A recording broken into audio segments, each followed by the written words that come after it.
സ്നേഹം, ദിവ്യസ്നേഹം, സ്നേഹം, ദിവ്യസ്നേഹം. കൊരിന്ത്യർക്കെഴുതിയ 1-ാം ലേഖനം 13-ാം അധ്യായം 1 മുതൽ. ഞാൻ മനുഷ്യരുടെയും ദൂതന്മാരുടെയും ഭാഷകളിൽ സംസാരിച്ചാലും എനിക്ക് സ്നേഹമില്ല എങ്കിൽ ഞാൻ മുഴങ്ങുന്ന ചെമ്പോ ചിലമ്പുന്ന കൈത്താളമോ അത്രേ.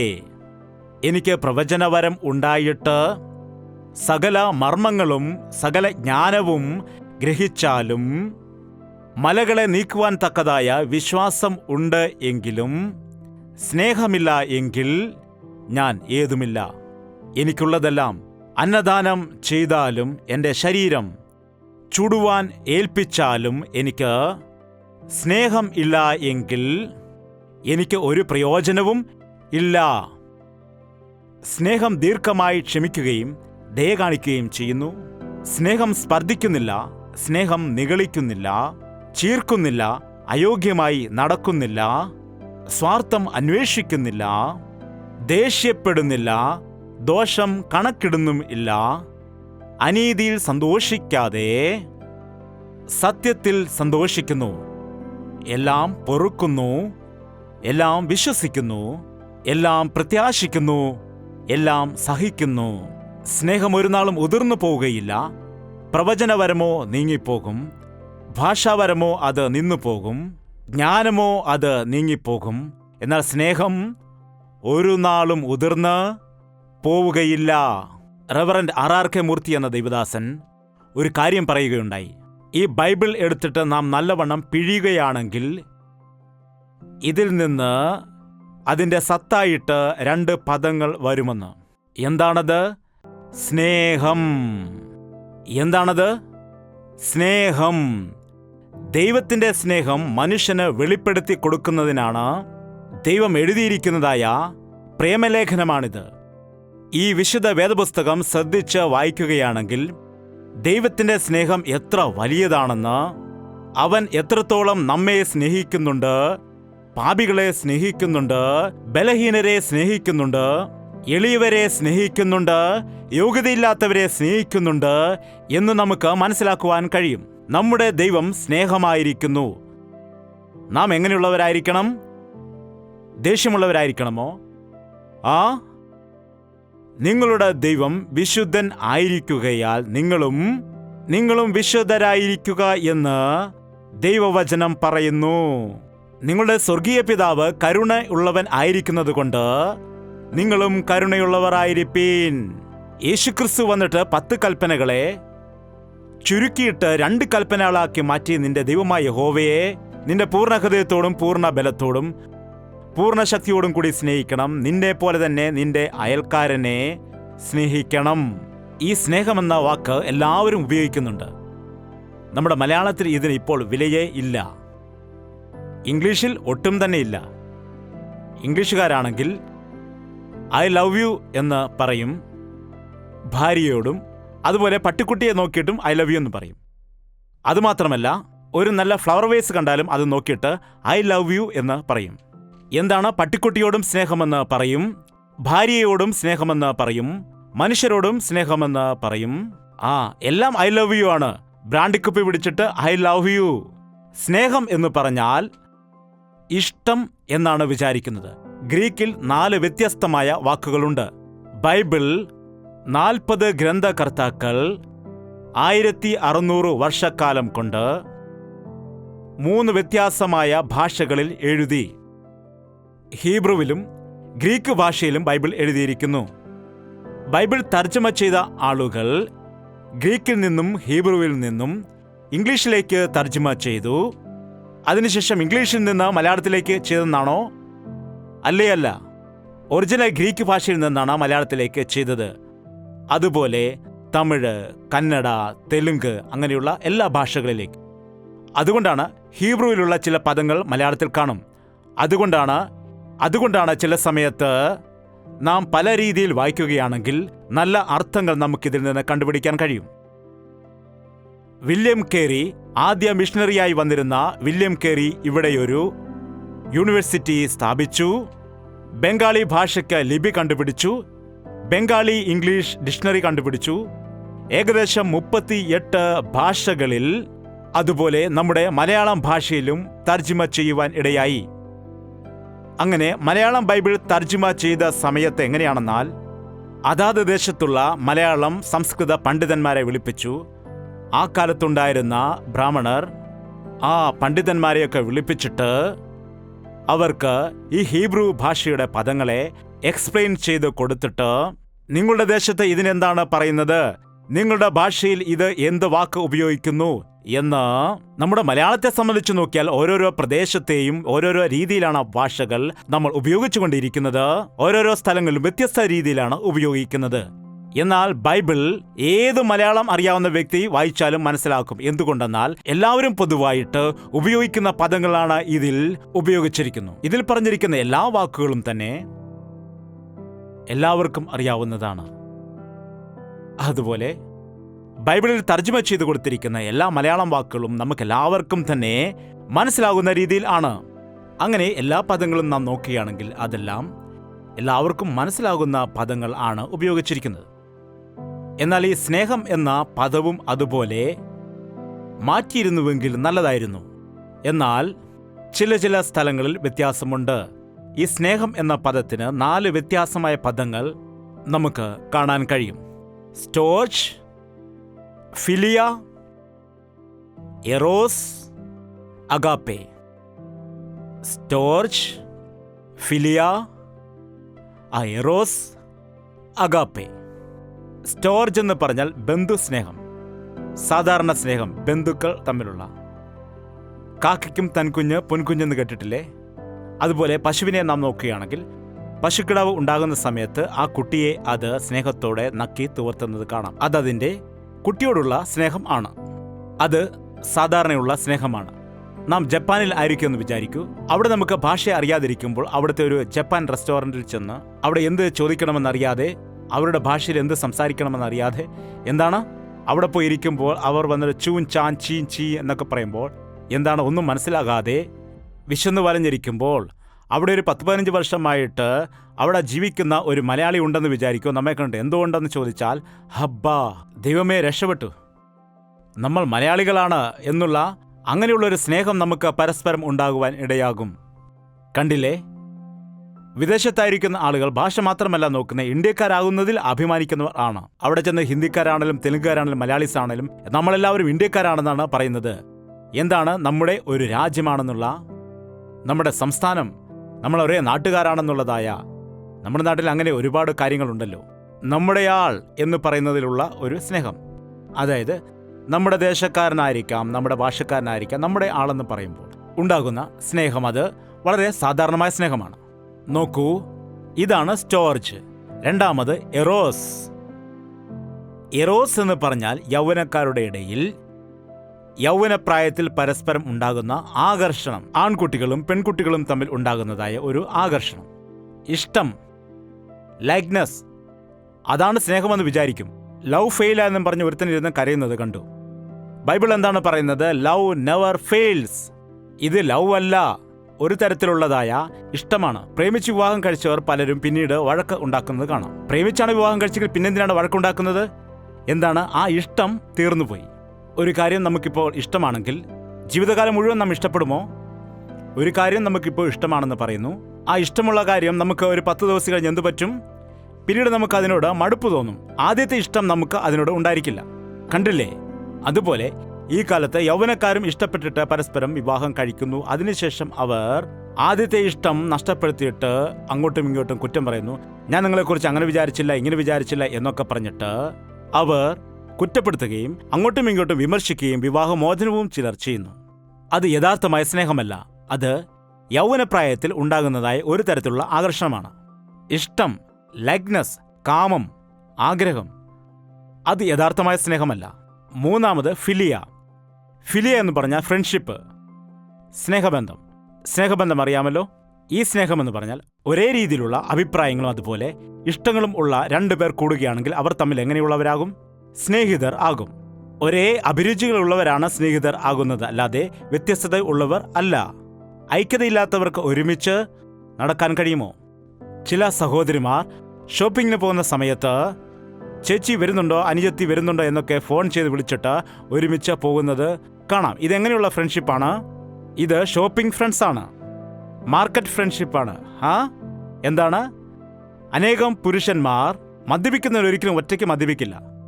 വേറൊരാൾ കൂട്ടിയില്ലെങ്കിൽ ഒരിക്കലും അവർക്ക് മദ്യപാനം ശരിയാവുകയില്ല. അങ്ങനെയാണ്. പണമില്ലെങ്കിൽ ഞാൻ വാങ്ങിച്ചു തരാമെന്ന് പറഞ്ഞ് വിളിച്ചുകൊണ്ട് പോകും. അതുകൊണ്ട് എങ്ങനെയുള്ള ഫ്രണ്ട്സാണ് ഇവർ? കുടിയന്മാരായ ഫ്രണ്ട്സുകൾ. കൂട്ടുകാരാണെന്നൊക്കെ പറഞ്ഞ് കുടിച്ചിട്ട് അങ്ങോട്ടും ഇങ്ങോട്ടും തല്ലുണ്ടാക്കിയിട്ട് വരും. ഇതെന്തൊരു ഫ്രണ്ട്ഷിപ്പാണ്? ഒരുമിച്ച് പോയി കുടിച്ചിട്ട് വന്നിട്ട് വഴക്കുണ്ടാക്കാനിടയാകും. ഇതൊരു തരത്തിലുള്ളതായ ലൈക്ക്നെസ് ആകുന്നു. രാവിലെ ഇഡ്ഡലി കഴിക്കാൻ പോകുന്നവർ ഇഡ്ഡലി ഫ്രണ്ട്സ്, രാവിലെ നടക്കാൻ പോകുന്നവർ വാക്കിംഗ് ഫ്രണ്ട്സ്. അതായത് ഒരുമിച്ച് ചില കാര്യങ്ങൾ ചെയ്യുന്നത് കൊണ്ട് ഒരു തരത്തിലുള്ളതായി ഇഷ്ടം, അതല്ലാതെ അത് സ്നേഹമല്ല. സ്നേഹത്തിനും ഇഷ്ടത്തിനും ബന്ധു സ്നേഹത്തിനും ഒരേ വാക്ക് തന്നെയാണ് ഇവിടെ ഉപയോഗിച്ചിരിക്കുന്നത്, സ്നേഹം സ്നേഹം സ്നേഹമെന്ന്. എന്നാൽ ഇത് മൂന്നും ശാശ്വതമായ സ്നേഹം അല്ല. കൂട്ടുകാരാണെങ്കിലും എല്ലാ കാലത്തിലും ഒരുപോലെ അവർ കൂട്ടുകാരായിരിക്കുകയില്ല. ചില ആളുകൾ സീസൺ ഫ്രണ്ട്സ് ആയിരിക്കും, കുറച്ചു കാലത്തേക്ക് മാത്രമായിരിക്കും. അതുപോലെ ബന്ധുസ്നേഹം എന്ന് പറയുന്നതും അത് നിരന്തരമായിരിക്കുന്ന സ്നേഹമല്ല. അതുപോലെ യൗവനക്കാർ തമ്മിലുള്ള സ്നേഹവും എന്നും നിലനിൽക്കുന്ന സ്നേഹം അല്ല. എന്നാൽ അഗാപ്പെ സ്നേഹം എന്ന് പറഞ്ഞാൽ അത് ഉയരത്തിൽ നിന്ന് വരുന്ന സ്നേഹമാണ്, നിസ്വാർത്ഥമായ സ്നേഹമാണ്, പവിത്രമായ സ്നേഹമാണ്, ത്യാഗം ചെയ്യുന്ന സ്നേഹമാണ്. ഇവിടെ എഴുതിയിരിക്കുന്നതായ ആ സ്നേഹം ഇപ്രകാരം പറയുന്നു: സ്നേഹം ദീർഘമായി ക്ഷമിക്കുന്നു, സ്പർദ്ധിക്കുന്നില്ല, നിഗളിക്കുന്നില്ല, ചീർക്കുന്നില്ല, അയോഗ്യമായിട്ട് നടക്കുന്നതും ഇല്ല, സ്വാർത്ഥം അന്വേഷിക്കുന്നതും ഇല്ല, ദേഷ്യപ്പെടുന്നില്ല, ദോഷം കണക്കിടുന്നും ഇല്ല, അനീതിയിൽ സന്തോഷിക്കാതെ സത്യത്തിൽ സന്തോഷിക്കുന്നു, എല്ലാം പൊറുക്കുന്നു, എല്ലാം വിശ്വസിക്കുന്നു, എല്ലാം പ്രത്യാശിക്കുന്നു, എല്ലാം സഹിക്കുന്നു. ഈ സ്നേഹമുള്ളവരായി നാം ഇരിക്കുകയാണെങ്കിൽ പിന്നെ നമ്മുടെ ഇടയിൽ കലഹം ഉണ്ടാകുമോ? ഭാര്യ ഭർത്താക്കന്മാരുടെ ഇടയിൽ ഭിന്ന അഭിപ്രായങ്ങൾ ഉണ്ടാകുമോ? കുടുംബത്തിൽ മാതാപിതാക്കൾക്കും മക്കൾക്കും ഇടയിൽ വഴക്കുകൾ ഉണ്ടാകുമോ? അപ്പോൾ ഈ കോടതിയും പോലീസ് സ്റ്റേഷനുമൊക്കെ ആവശ്യമുണ്ടാകുമോ? സ്നേഹമെന്നത് ഒറ്റ വാക്കിൽ പറയുകയാണ് എങ്കിൽ നിന്റെ ഭാരത്തെ ഞാൻ വഹിക്കുന്നതാണ് സ്നേഹം. നിന്റെ അപമാനത്തെ ഞാൻ വഹിക്കുന്നതാണ് സ്നേഹം. ഞാൻ ചെയ്യാത്തതിനെക്കുറിച്ച് മറ്റൊരാൾ പറയുകയാണെങ്കിൽ അത് സഹിക്കുന്നതാണ് സ്നേഹം. യേശുക്രിസ്തു സ്നേഹിച്ചത് അങ്ങനെയാണ്. തൻ്റെ ഏകജാതനായ പുത്രനിൽ വിശ്വസിക്കുന്ന ഏവനും നശിച്ചു പോകാതെ നിത്യജീവൻ പ്രാപിക്കേണ്ടതിന് അവനെ നൽകുവാൻ തക്കവണ്ണം ദൈവം ലോകത്തെ സ്നേഹിച്ചു. അവനെ ലോകത്തിലേക്ക് അയച്ചു. ആകാശത്തിലിരുന്നു കൊണ്ട് ഞാൻ സ്നേഹിക്കുന്നു എന്ന് പറഞ്ഞാൽ എന്താണ് പ്രയോജനം? ആ സ്നേഹത്തെ വെളിപ്പെടുത്തുകയുണ്ടായി. യേശുക്രിസ്തു ഈ ലോകത്തിലേക്ക് വന്നപ്പോൾ അവൻ യോഹന്നാൻ 3:16, 1 യോഹന്നാൻ എഴുതിയ സുവിശേഷം 3:16 വായിച്ചാൽ ദൈവത്തിൻ്റെ സ്നേഹവും ക്രിസ്തുവിൻ്റെ സ്നേഹവും നമുക്ക് മനസ്സിലാക്കാം. അവൻ നമുക്ക് വേണ്ടി തൻ്റെ പ്രാണനെ വെച്ചു കൊടുത്തതിനാൽ നാം സ്നേഹം എന്ത് എന്ന് അറിഞ്ഞിരിക്കുന്നു. അവൻ നമുക്ക് വേണ്ടി പ്രാണനെ ഏൽപ്പിച്ചു കൊടുത്തതിനാൽ തന്മൂലം നമുക്ക് സ്നേഹം എന്താണെന്ന് മനസ്സിലാക്കാൻ കഴിയുന്നു. ഈ കാലത്ത് ലോകത്തിൽ കുറഞ്ഞു പോകുന്നതും തണുത്തു പോകുന്നതും ദൈവത്തിൻ്റെ സ്നേഹമാണ്. യേശുക്രിസ്തുവിൻ്റെ വരവിനെക്കുറിച്ച് അനേകം അടയാളങ്ങൾ അവൻ പറഞ്ഞിട്ടുണ്ട്. അനേകം കള്ളപ്രവാചകന്മാർ വരും, ജനങ്ങളെ വഞ്ചിക്കുവാൻ ഇടയാകും. യുദ്ധങ്ങളെക്കുറിച്ചുള്ള ശ്രുതി നിങ്ങൾ കേൾക്കും. ക്ഷാമം ഉണ്ടാകും, ഭൂകമ്പം ഉണ്ടാകും, അക്രമങ്ങൾ വളർന്നുകൊണ്ടേയിരിക്കും, സ്നേഹം തണുത്തുപോകും, വിശ്വാസികളെപ്പോലും വഴിതെറ്റിക്കാനിടയാകും, സ്നേഹം തണുത്തുപോകാനിടയാകും. പാപമുള്ള സ്ഥലത്ത് സ്നേഹം ഉണ്ടാവുകയില്ല. പാപത്തിൻ്റെ നിർവചനം എന്ന് പറഞ്ഞാൽ സ്വാർത്ഥത. അവിടെ സ്നേഹത്തിനൊരു സ്ഥാനവുമില്ല. പാപമെന്ന് പറഞ്ഞാൽ എന്താണ്? എനിക്ക് സന്തോഷമുണ്ടാകണം, എനിക്ക്. ഇതെവിടെ നിന്നാണ് വന്നത്? ആരോ ചോദിച്ചു, പിശാചിനെ ആരാണ് സൃഷ്ടിച്ചത്? പിശാചിനെ ആരാണ് സൃഷ്ടിച്ചത്? പിശാചിനെ ആരും സൃഷ്ടിച്ചതല്ല. ദൈവം സൃഷ്ടിച്ച ദൂതന്മാരിൽ ഒരു ദൂതനായിരുന്നു ലൂസിഫർ. ദൈവം വളരെ മനോഹരമായിട്ട് ലൂസിഫറിനെ സൃഷ്ടിച്ചിട്ട് അവൻ്റെ സിംഹാസനത്തിൻ്റെ അടുക്കൽ കോടി സൂര്യന്മാരുടെ പ്രകാശത്തെക്കാൾ കൂടുതൽ പ്രകാശമുള്ളതായ ദൈവത്തിൻ്റെ പ്രകാശത്തെ ദൂതന്മാർക്കും കാണാൻ കഴിയാതെ 2 ചിറകുകൾ കൊണ്ട് കണ്ണു മറച്ചുകൊണ്ട് 2 ചിറകുകൾ കൊണ്ട് പാദങ്ങൾ മറച്ചുകൊണ്ട് യഹോവ പരിശുദ്ധൻ പരിശുദ്ധൻ പരിശുദ്ധൻ എന്ന് സ്തുതിഗാനങ്ങൾ പാടിക്കൊണ്ടിരിക്കുന്ന സ്വർഗത്തിലെ ആരാധനാ സംഘത്തിൽ കൊയർ ലീഡറായിരിക്കുന്നതിനു വേണ്ടി ആ കർത്താവിൻ്റെ പ്രകാശം നോക്കുവാൻ കഴിയാത്തതുകൊണ്ട് മധ്യത്തിൽ നിന്നുകൊണ്ട് ബാക്കിയുള്ള ദൂതന്മാർക്ക് കർത്താവിനെ ആരാധിക്കുവാൻ സഹായം ചെയ്തു കൊടുത്തുകൊണ്ടിരുന്നത് ലൂസിഫർ ആയിരുന്നു. അരുണോദയപുത്രനായ ശുക്ര, നീ എങ്ങനെ ആകാശത്തു നിന്ന് വീണു? ജാതികളെ താഴ്ത്തി കളഞ്ഞവനെ ദൂതന്മാർ ആരാധിച്ചപ്പോൾ ഇവന് എന്താണ് തോന്നിയത്? അതുകൊണ്ട് എന്നെയാണ് അവർ നമസ്കരിക്കുന്നതെന്ന്. എന്താണ്? എന്നെയാണ് അവർ മഹത്വപ്പെടുത്തുന്നതെന്ന്. എന്താണ്? എന്നെപ്പോലെയുള്ള പാസ്റ്റർമാർക്ക് വന്ദനം ചൊല്ലുന്ന സമയത്ത് നമസ്കാരം ചെയ്യുമ്പോൾ എനിക്ക് തന്നെയാണെന്ന് വിചാരിച്ചാൽ നിന്റെ കഥ കഴിഞ്ഞു തന്നെ. യേശുക്രിസ്തു കഴുതയുടെ പുറത്ത് യെരൂശലേമിൽ കൂടി പോയ സമയത്ത് കഴുതയ്ക്ക് അങ്ങനെ നടന്നു പോകാൻ പോലും വളരെ ബുദ്ധിമുട്ടാണ്. താഴെ വസ്ത്രങ്ങൾ വിരിച്ചിരിക്കുന്നു. ആളുകൾ ചുറ്റും നിന്ന് ജയ് വിളിക്കുന്നു. എന്താണ് ആളുകൾ ഇങ്ങനെ ചെയ്യുന്നത്? ഇന്നലെ വരെയും എന്നെ പോ എന്ന് ആട്ടിയ ആളുകൾ ഇപ്പോൾ എന്തുകൊണ്ടാണ് എനിക്ക് ജയ് വിളിക്കുന്നത് എന്ന് കഴുതയ്ക്ക് ഒരു സംശയമുണ്ടാകാനിടയായി. എല്ലാവരും എന്തുകൊണ്ടാണ് ജയ് വിളിക്കുന്നതെന്ന് അതിന് സംശയം ഉണ്ടാകുവാനിടയായി. ഓഹോ, യേശുവിനെ ഞാൻ ചുമക്കുന്നത് കൊണ്ട് അവനെയാണ് എല്ലാവരും മഹത്വപ്പെടുത്തുന്നത്. പുകഴ്ചയുടെ ഒരു ഭാഗം എനിക്കും ലഭിച്ചു. ലൂസിഫർ അങ്ങനെ ചിന്തിച്ചില്ല. ഞാനും ദൈവത്തിന്റെ സിംഹാസനത്തിൽ ഇരിക്കുവാൻ ആഗ്രഹിക്കുന്നു എന്ന് അഹങ്കാരത്തിന് ഇടം കൊടുത്തു. ഞാൻ അത്യുന്നതന് സമനായി മാറും. അവസാനം അവനെ പാതാളത്തിന്റെ ഒരു മൂലയിലേക്ക് തള്ളിക്കളഞ്ഞു. ദൈവം സ്നേഹിക്കുന്നതായ നമ്മെ, ദൈവം സൃഷ്ടിച്ചതായിരിക്കുന്നതായ നമ്മെ ആ പിശാച് വഞ്ചിച്ചിട്ട് ദൈവത്തിനെ സാത്താൻ ഒന്നും ചെയ്യുവാൻ കഴിയുകയില്ല, ബുദ്ധിമുട്ടിപ്പിക്കാൻ കഴിയില്ല. അതുകൊണ്ട് നമ്മെ ബുദ്ധിമുട്ടിക്കിയാൽ നമ്മുടെ സ്വർഗീയ പിതാവ് വിഷമിക്കും എന്നറിഞ്ഞിട്ട് പിശാച് അന്നു മുതൽ ഇന്നുവരെയും മനുഷ്യകുലത്തിനെ മുഴുവൻ വിഷമിപ്പിക്കുന്നു, പീഡിപ്പിക്കുന്നു, പരീക്ഷിക്കുന്നു. ആദാമിനെ ഹൗവയെയും പിശാച് പരീക്ഷിച്ചു. ഈ പഴം ഭക്ഷിക്കരുതെന്ന് യഹോവയായ കർത്താവ് അവർക്ക് കൽപ്പന കൊടുത്തപ്പോൾ പിശാച് അവരോട് വന്ന് പറഞ്ഞു, നിങ്ങൾ മരിക്കുകയേ ഇല്ല എന്ന്. പിശാച് എപ്പോഴും ദൈവത്തിന് എതിരായിട്ട് സംസാരിക്കുന്നവൻ ആണ്. എന്താണ്? പിശാച് എപ്പോഴും പറയുന്നത് വളരെ എളുപ്പമുള്ളതായി നമുക്ക് തോന്നും. എന്താണ്? അത് ഡ്യൂപ്ലിക്കേറ്റാണ്, സത്യമായത് അല്ല. ഒരു കൊച്ചുകുട്ടിയുടെ കഴുത്തിൽ ഒരു നല്ല സ്വർണ്ണമാല ഉണ്ടെന്ന് വിചാരിക്കൂ. ഒരു കള്ളൻ അത് കാണുകയാണെങ്കിൽ ഒരു നല്ല കാഡ്ബറീസ് ചോക്ലേറ്റ് കൊണ്ടുവന്നിട്ട് അല്ലെങ്കിൽ ലഡു പാക്കറ്റ് കൊണ്ടുവന്നിട്ട്, മോനെ ഇത് വാങ്ങിക്കൂ, എന്നിട്ട് അതിങ്ങ് തന്നേക്കൂ എന്ന് പറഞ്ഞാൽ, എടുത്തുകൊള്ളുവെങ്കിൽ അതിങ്ങ് താ എന്ന് പറഞ്ഞിട്ട് ചോക്ലേറ്റ് വാങ്ങും. കണ്ടില്ലേ? അതിന്റെ വില അവന് അറിയില്ല. ഒരു ചെറിയ ചോക്ലേറ്റിന് വേണ്ടി എത്ര വിലയേറിയതാണ് അവൻ കൊടുക്കുന്നത്. ആ കാലത്ത് ആദാമും ഹവ്വയും അങ്ങനെയാണ് വഞ്ചിക്കപ്പെട്ടത്. ദൈവത്തിന്റെ വാക്ക് എത്ര വിലയേറിയതാണെന്ന് അവർ മറന്നുപോയി. സാത്താന്റെ വാക്കിനെ അനുസരിക്കാനിടയായി. ദൈവം മനുഷ്യന് അധികാരം കൊടുത്തു. സകലതും സൃഷ്ടിച്ചിട്ട് ആദാമിന് അധികാരം കൊടുത്തു. നിങ്ങൾ ഇതിന്മേൽ വാഴുക, നിങ്ങൾ സ്വാധീനിക്കുക, നിങ്ങളിവിടെ പെരുകുക, അവകാശമാക്കിയെടുക്കുക എന്ന് പറഞ്ഞപ്പോൾ ഈ ആദാമും ഹവ്വയും ദൈവം കൊടുത്ത അധികാരത്തെ ആർക്ക് വിറ്റുകളഞ്ഞു? പിശാചിന് വിറ്റുകളഞ്ഞു. പിശാചിന്റെ വാക്കിനനുസരിക്കാനിടയായി. ഇപ്പോൾ ദൈവം പിശാചിനെ തകർത്തിട്ട് ആ താക്കോലെടുത്തിട്ട് മനുഷ്യർക്ക് കൊടുത്തുകൂടായോ എന്ന് ചിലർ വിചാരിക്കാറുണ്ട്. എന്നാൽ നമ്മുടെ ദൈവം നീതിമാനാണ്, ന്യായം ഉള്ളവനാണ്. ദൈവം മനുഷ്യന് അധികാരം കൊടുത്തതുകൊണ്ട് മനുഷ്യൻ തന്നെയാണത് വീണ്ടെടുക്കേണ്ടത്. മനുഷ്യൻ വീണ്ടെടുക്കാൻ ശ്രമിച്ചപ്പോൾ ചെന്ന സമയത്തെല്ലാം അവൻ തകരുകയാണ് ചെയ്യുന്നത്. ഒരു മനുഷ്യനും പിശാചിനെ ജയിക്കുവാനുള്ളതായ ശക്തി ഇല്ല. മനുഷ്യൻ തന്റെ ശക്തിയെ നഷ്ടപ്പെടുത്തി കളഞ്ഞു. ദൈവം കൊടുത്തതായ മഹത്വത്തെ അവൻ നഷ്ടപ്പെടുത്തി. അതുകൊണ്ട് യേശുക്രിസ്തു മനുഷ്യന്റെ ശരീരത്തിൽ അവതരിച്ചിട്ട് മനുഷ്യനായി ഈ ലോകത്തിലേക്ക് ഇറങ്ങി വന്നിട്ട് മരണത്തെ ജയിച്ചതിന് ശേഷം മരണം കൊണ്ട് പിശാചിന്റെ മേൽ ജയം പ്രാപിച്ചിട്ട് പാതാളത്തിൻ്റെതായ താക്കോൽ തന്റെ കൈവശം എടുത്തു. അതുകൊണ്ട് ഈ ദിവസം യേശുക്രിസ്തുവിന്റെ നാമത്തിൽ നമുക്ക് വിടുതലുണ്ട്.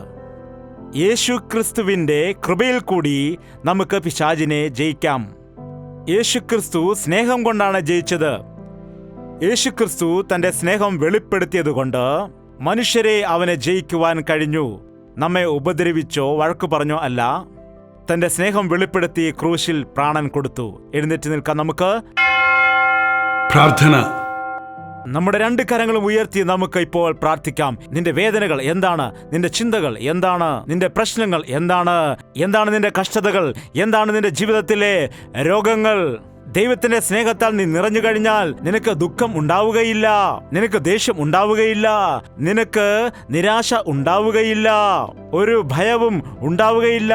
ഈ കോപം കൊണ്ട്, ഈ ദേഷ്യം കൊണ്ട്, ഈ നിരാശ കൊണ്ട്, ഈ ബിപിയും ഈ ഷുഗറും ഈ തൈറോയിഡും ഈ പലതരത്തിലുള്ള രോഗങ്ങൾ നമുക്ക് ഉണ്ടാകുന്നത് നമ്മുടെ കർത്താവ് നമുക്ക് സൗഖ്യം നൽകി തന്റെ സ്നേഹത്താൽ നിറച്ച് ഈ ലോകത്തിൽ നാം സമാധാനത്തോടെ ആയിരിക്കുവാൻ അവൻ ആഗ്രഹിക്കുന്നു. വായ് തുറന്ന് നമുക്ക് പ്രാർത്ഥിക്കാം. ഞങ്ങൾക്ക് നിന്റെ സ്നേഹം നൽകണമേ കർത്താവേ, നിന്റെ നിസ്വാർത്ഥമായ സ്നേഹം ഞങ്ങൾക്ക് നൽകണമേ. തെറ്റായ ബന്ധങ്ങളിൽ ഏർപ്പെട്ട് ഞങ്ങളുടെ ജീവിതം താറുമാറായിരിക്കുകയാണ്. ബോയ് ഫ്രണ്ട്, ഗേൾ ഫ്രണ്ട് എന്നൊക്കെ പറഞ്ഞ് ഞങ്ങളുടെ നല്ല സ്വഭാവത്തെ നഷ്ടപ്പെടുത്തിയിരിക്കുകയാണ്. എന്നോട് ക്ഷമിക്കണമേ. ലോകത്തിലെ സ്നേഹിതരുമായി ചേർന്ന് വ്യാപാരങ്ങൾ നടത്തി നഷ്ടങ്ങൾ ഉണ്ടായി പിതാവേ. ഞങ്ങൾ മറ്റുള്ളവരെ വഞ്ചിക്കുന്ന ആളുകളായി മാറിയിരിക്കുകയാണ്. ഈ ലോകത്തെ കൂട്ടുകെട്ടിൽ നിന്ന്, ഈ ലോകത്തെ സ്നേഹത്തിൽ നിന്ന്, ഈ ദുഷ്ടന്റെ പിടിയിൽ നിന്ന് ഞങ്ങളെ രക്ഷിക്കണമേ. നീയാണ് ഞങ്ങളുടെ ദൈവം, നീയാണ് ഞങ്ങളുടെ കർത്താവ്, നീയാണ് ഞങ്ങളുടെ സ്നേഹിതൻ, നീയാണ് ഞങ്ങളുടെ സർവസ്വവും കർത്താവേ. വായ് തുറന്ന് എല്ലാവർക്കും പ്രാർത്ഥിക്കാം. ഇപ്പോൾ തന്നെ ലോക സ്നേഹത്തിൽ പെട്ടിട്ട് ജീവിതം താറുമാറാക്കിയവർക്ക് നസ്രേന യേശുക്രിസ്തുവിന്റെ നാമത്തിൽ വിടുതൽ ഉണ്ടാകുമാറാകട്ടെ. ദൈവത്തെ സ്നേഹിക്കുന്നതിന് പകരമായി മദ്യപാനത്തെ സ്നേഹിച്ച്, ദൈവത്തെ സ്നേഹിക്കുന്നതിന് പകരമായി ശരീര ഇച്ഛകളെ സ്നേഹിച്ച്, ദൈവത്തെ സ്നേഹിക്കുന്നതിന് പകരമായി പണത്തിനെയും സമ്പത്തിനെയും സ്നേഹിച്ച് നശിച്ചു പോകുന്ന ആളുകൾക്ക് ഇപ്പോൾ തന്നെ നസ്രയന യേശുക്രിസ്തുവിന്റെ നാമത്തിൽ വിടുതൽ ഉണ്ടാകുമാറാകട്ടെ. ഈ ദിവസം മുതൽ നിന്റെ സമാധാനം ഞങ്ങളുടെ മേൽ ഉണ്ടാകുന്നതിനായി, നിന്റെ സമാധാനം പ്രായമുള്ളവരുടെ മേൽ ഉണ്ടാകുന്നതിനായി, നിന്റെ സ്നേഹം ഞങ്ങളുടെ ഹൃദയങ്ങളിൽ നിറഞ്ഞ് കവിയുന്നതിനു വേണ്ടി ഞങ്ങളുടെ സംസാരത്തിൽ, പ്രവർത്തികളിൽ ഞങ്ങൾ ക്രിസ്തുവിന്റെ സ്നേഹത്തെ വെളിപ്പെടുത്തി ഈ ലോകത്തിന് യേശുക്രിസ്തു ആരാണെന്ന് വെളിപ്പെടുത്തുവാൻ ഞങ്ങളെ സഹായിക്കുമാറാകണമേ. ഞങ്ങളുടെ ഹൃദയത്തിലുള്ള കോപവും അസൂയയും ദേഷ്യവും പകയും പക്ഷഭേദവും എല്ലാം ഞങ്ങളെ നശിപ്പിക്കുമെന്ന് മനസ്സിലാക്കിയിട്ട് ഇപ്പോൾ തന്നെ നിന്റെ രക്തത്താൽ കഴുകുവാൻ വേണ്ടി ഞങ്ങളെ സഹായിക്കുമാറാകണമേ. നന്ദി നിറഞ്ഞ ഹൃദയത്തോടുകൂടി നിന്നെ സ്തുതിക്കുകയും മഹത്വപ്പെടുത്തുകയും ചെയ്യുന്നവരായിട്ട് നിന്റെ ഉത്തമ സാക്ഷികളായി ജീവിക്കുന്നതിനായി സമാധാനത്തോടെ സന്തോഷത്തോടുകൂടി വർദ്ധിച്ചു വരുവാൻ ഇവിടെ കടന്നു വന്ന എല്ലാവരെയും നീ സഹായിക്കുമാറാകണം. യേശു ക്രിസ്തുവിന്റെ നാമത്തിൽ അപേക്ഷിക്കുന്നു പിതാവേ. നമ്മുടെ പിതാവായ ദൈവത്തിന്റെ സ്നേഹവും പുത്രനായ യേശു ക്രിസ്തുവിന്റെ കൃപയും ആശ്വസിപ്പിച്ച് വഴി നടത്തുന്ന പരിശുദ്ധാത്മാവിന്റെ കൂട്ടായ്മയും സഹവാസവും നാം ഓരോരുത്തരോടും എല്ലായ്പ്പോഴും ഇന്നു മുതൽ എന്നേക്കും ഉണ്ടാകുമാറാകട്ടെ. ആമേൻ.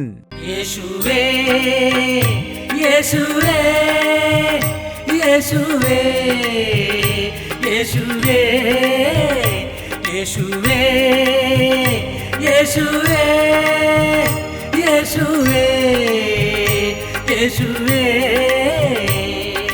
നിന്നെ നിന്നെ എന്നും ഞാൻ സേവിക്കും.